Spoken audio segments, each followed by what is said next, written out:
The scream came first, sharp, raw, then swallowed by the endless desert wind. It tore through the dusk, carried on air heavy with dust and loneliness. When silence returned, only the faint whimper of a woman remained, half buried in sand and shame.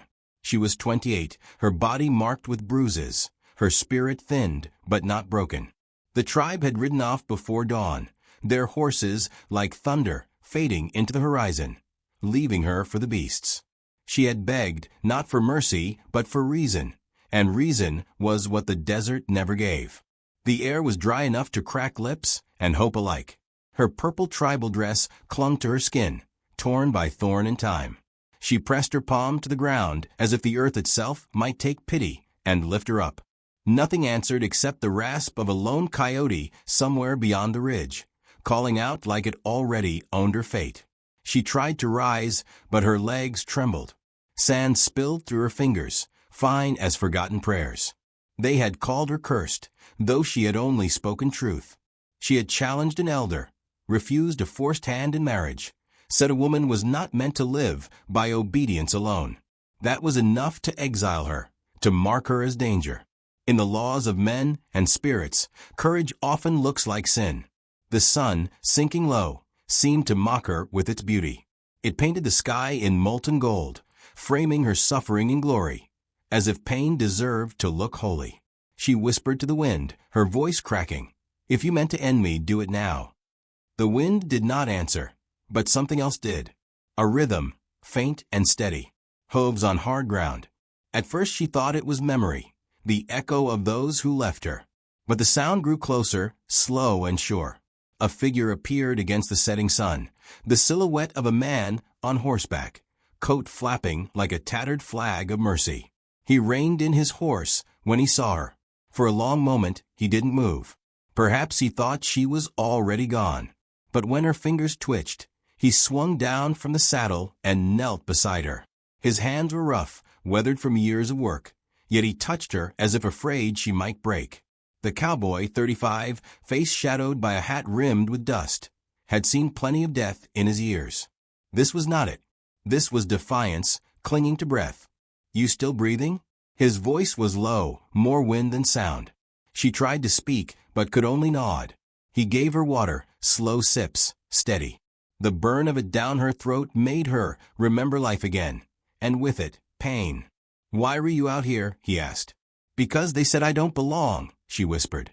He looked past her, toward the horizon where the last light bled into night. Guess the desert didn't agree. He lifted her into his arms. She tried to resist, pride stirring one last protest. "Leave me," she said, though her voice was softer than her will. He met her eyes, green flickering against fading light. "I don't leave people for the beasts." The words hung between them, too simple to be anything but true. He carried her toward a ridge where his horse waited. Each step was a quiet promise, each breath a defiance of the world's cruelty. Behind them, coyotes gathered, their eyes glinting with hunger but holding back, as if they, too, knew this was not their night. When they reached his camp, a small fire crackled near a cluster of stones. He laid her down gently, covered her with his coat, and turned his gaze toward the stars. She could smell smoke, leather, and the faint sweetness of brewed coffee cooling by the fire. He didn't ask for her name. He didn't offer his. Silence was the only thing both still trusted. After a while she whispered, "Why help me?" He stared into the flames. "Because someone once helped me when I didn't deserve it." The fire popped. Shadows flickered across her face, softening the bruises into something human again. The night around them felt endless, the world holding its breath. She closed her eyes, letting the warmth seep in.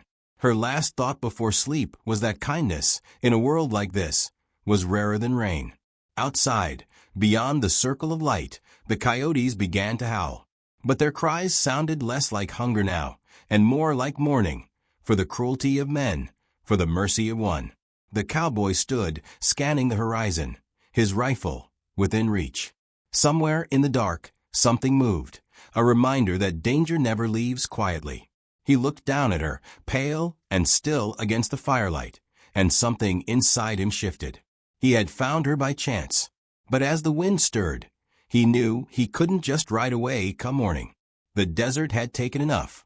This time, it would not claim her. The knock of gunfire cracked the morning silence like the sky itself had split open. He was outside before the smoke cleared, rifle in hand, eyes narrowed against the rising sun. The air was heavy with dust and danger. A single bullet had torn through the edge of his cabin door, a warning more than a kill shot. She stood behind him, trembling, clutching the blanket around her shoulders, the wild still in her eyes. The world had found them again. He motioned for her to stay low. No need for words. The language of fear and survival was older than speech. He moved like he had done this before, steady steps, a soldier's grace without the uniform. 3 silhouettes moved along the ridge, the same direction her tribe had taken weeks ago. He knew before she did who they were. "They came for me," she said softly, voice raw with something between dread and shame. He didn't look back. "Then they'll have to go through me first." The wind picked up, sweeping sand through the cracks in the wood. Her pulse matched the rhythm of his boots as he crossed the cabin. He looked calm, almost peaceful, though his hand never left the rifle. She had seen men fight before, out of rage, pride, desperation, but never out of quiet purpose. She wanted to tell him to run, to leave her, to choose life over loyalty to a stranger. But her voice faltered. For the first time, she wasn't afraid of dying, only of being abandoned again. When the sun cleared the ridge, the figures grew sharper. 3 men on horseback, faces hidden beneath paint and shadows. Her heart twisted. One of them was her brother. He called out her name, his voice thick with fury. "You shame us again by hiding behind another man." She stepped forward, shaking, her bare feet stirring the dust. "I never shamed you. I spoke truth, and you called it sin." The cowboy's voice cut through the air like steel wrapped in calm. "There's no shame in surviving." Her brother's eyes burned. "This isn't your fight, white man. She belongs to us." The cowboy lowered his rifle slightly, but didn't move aside. "Then maybe she belongs nowhere but here." A silence followed, sharp, dangerous, holy. The kind that comes before either forgiveness or blood. Her brother's hand went to his bow, and she gasped. Before she could speak, the cowboy stepped forward, between her and the weapon. The standoff stretched thin as wire. Then something broke, her brother's resolve, maybe his heart. He spat on the sand and turned his horse.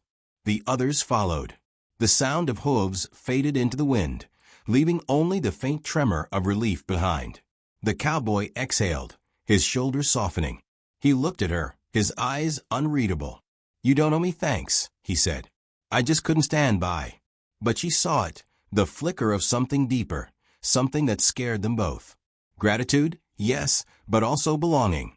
The kind of bond the desert doesn't allow easily.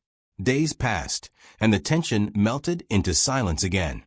She cooked by the fire, stitched his torn sleeve, and learned the quiet rhythm of his days.